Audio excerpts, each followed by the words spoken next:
দমকল কর্মীরা এই মুহূর্তে এখানে কাজ করতে পারছেন না। আপনাদের জানাই যে যেহেতু এখানে ইট পাটকেল বর্ষণ করছে, ফলে পরিস্থিতি উত্তপ্ত। আপনারা দেখতে পাচ্ছেন দমকল কর্মীরা এখানে চেষ্টা করছেন, কিন্তু এখানকার স্থানীয়রা তারা কিন্তু কোনোভাবেই এই জায়গায় কাজ করতে দিচ্ছেন না। দমকল কর্মীরা তারা কাজ করতে এসেছেন, এই যে দেখতে পাচ্ছেন এখনও কিন্তু সেই অর্থে আগুন জ্বলছে। আপনারা দেখছেন যে সাধারণ মানুষ তারা আগুন নেভানোর চেষ্টা করছেন, কিন্তু পরিস্থিতি এতটাই ভয়াবহ। আপনাদের জানাই পুলিশের উপরে আক্রমণ যেমন হয়েছে, তাদের বক্তব্য যে তাদেরকে ডাকা হলেও তারা কিন্তু আসেনি।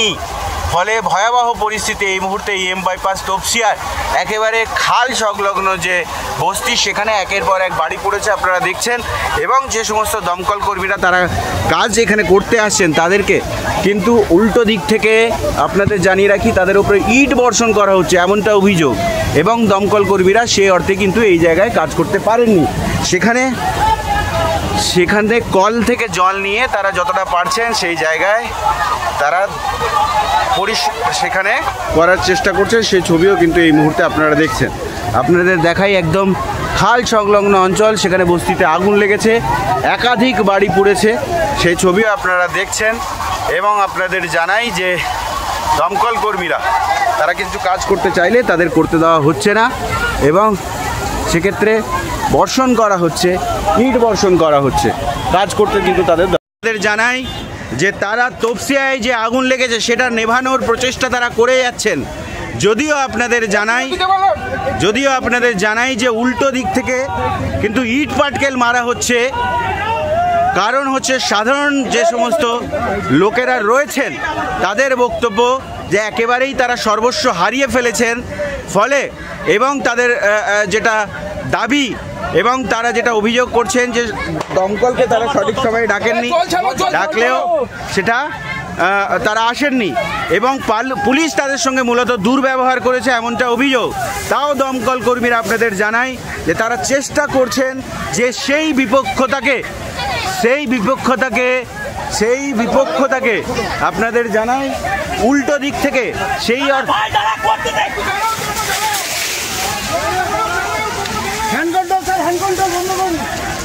ফলে আপনাদের জানাই যে দমকল কর্মীরা তাদের কিন্তু ইট বর্ষণ করছে।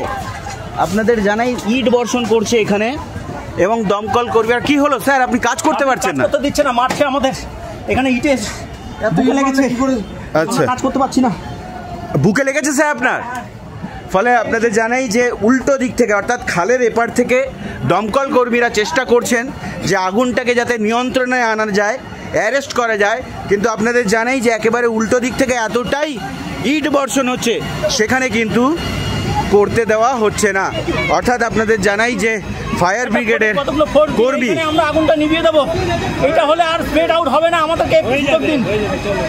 আচ্ছা, আপনার কি ইটের বাড়ি খেলেন? এখানে দুটো ঢিল মেরেছে, বাস দিয়ে মেরেছে, ওরা কাজ না করতে দিলে আমরা কিভাবে আগুন নেবাবো বলুন?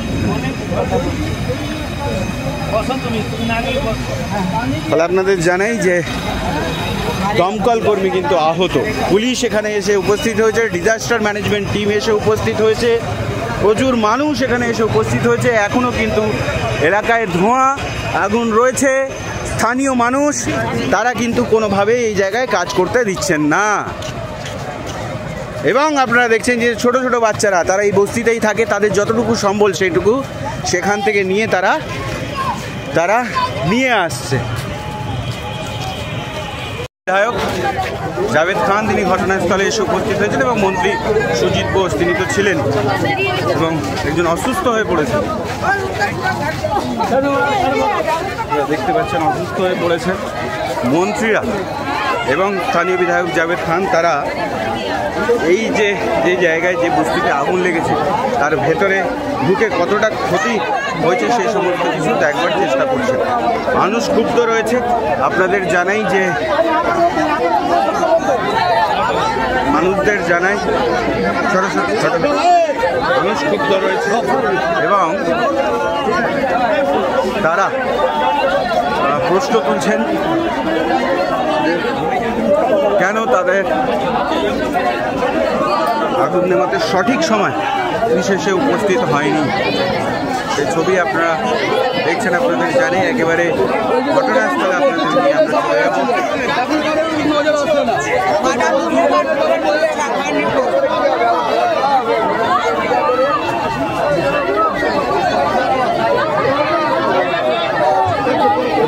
অঞ্চল, একেবারে খাল পাড়ে বাড়িগুলো রয়েছে।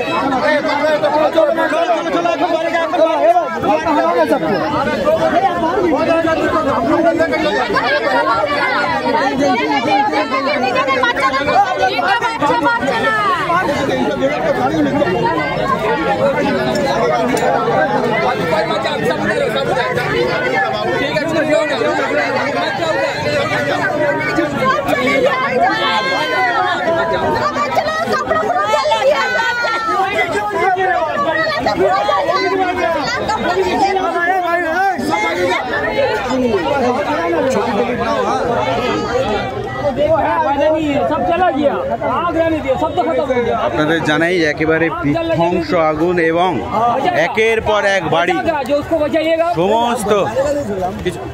भाई साहब कितने सारे घर थे कम से कम? हाँ बहुत सारे घर थे यहाँ 600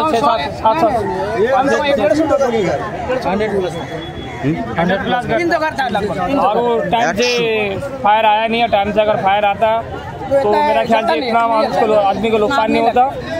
ये लोग ढील दिया बोल के सारा आदमी का नुकसान हो गया। और ये एक आदमी 2 आदमी का बात नहीं है, जो काम नहीं है जो आप बुझा लेगा उसको। फ्री फायर का काम, ये फ्री फायर बोले फायर वाला इसकी जरूरत था, टाइम से आया नहीं है बोल के सबके सब खत्म हो गया। স্থানীয় মানুষ তারা নিজেদের হাতে আগুন নেভানোর চেষ্টা করেছেন। 100-র বেশি বাড়ি ঝুপড়ি, 300 বেশি আছে দাদা। সরকারি হিসেব অনুযায়ী তারা বলছেন 100-র বেশি বাড়ি ছিল, কিন্তু বেসরকারি যারা এখানকার স্থানীয় বাসিন্দারা তারা দাবি করছেন প্রায় 300-র ওপরে বাড়ি ছিল। এবং স্থানীয় যারা বাসিন্দা তারাই প্রথম থেকে চেষ্টা করেছেন যত দ্রুত সম্ভব আগুনটাকে নিয়ন্ত্রণ করা যায়। এখন আপনারা দেখছেন যে দাউ দাউ করে আগুন এখানে জ্বলেছে এবং চারিপাশটা পুরো ধুয়ো অন্ধকার হয়ে রয়েছে।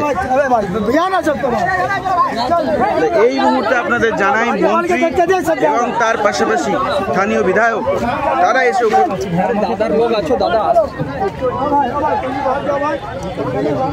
দেখি কারণ হয়েছে না হয়েছে এবং আমরা আগে থেকে অনেকটাই কন্ট্রোলে আনা হয়েছে এবং ফায়ার ব্রিগেড ঠিক সঠিক টাইমে সঙ্গে সঙ্গে দুটো ইঞ্জিন ওইখানে ছিল, ওরা এসে কাজ আরম্ভ করছে। যেহেতু খালের মাঝখানে দুদিক দিয়ে রাস্তা নেই, কাজ করতে একটু অসুবিধা হয়, সেটাতে কাজ করে এই ফায়ার ব্রিগেড কাজ করতো আরো বড় তাদের আমরা জায়গা তাদের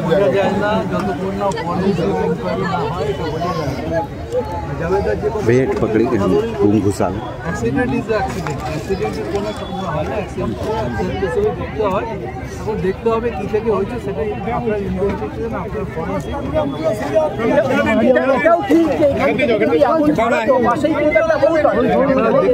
সেটাকে কন্ট্রোল করেছে আমাদের বাইরের লোকেদের।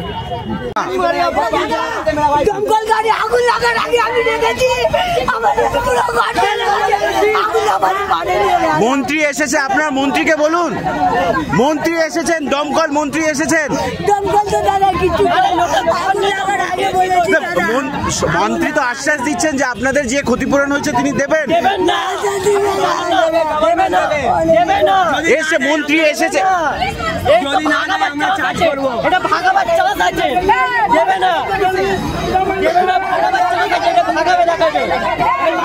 আগুন লাগার আগে দেখেছি দাদা, আগুন লাগার আগে দেখেছি, একটু আগুন ছিল আমি দেখেছি।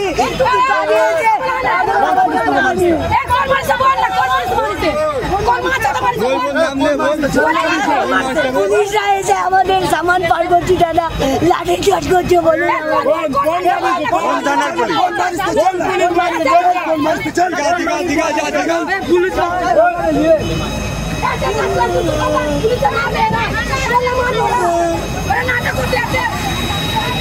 আটকেছে, এটা ওদের যেমন ধন্যবাদ দিতে হবে তেমনি স্থানীয় মানুষকে ধন্যবাদ দেবো। তারাও নিজেরা প্রথম কাজে হাত লাগিয়েছে। এটা প্রত্যেক জায়গায় আমরা দেখেছি যে দমকল আসার আগে যারা স্থানীয় মানুষ তারা ঝাঁপিয়ে পড়ে।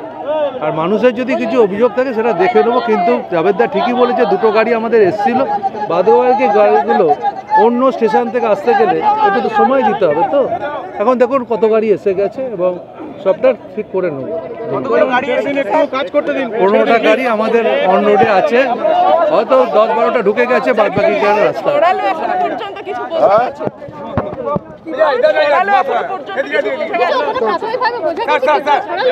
এটা তদন্ত হোক, আগুন নিবক, তারপরে কেন যে কুল ডাউন হবে, তারপরে দেখা যাবে কি কারণে লেগেছে।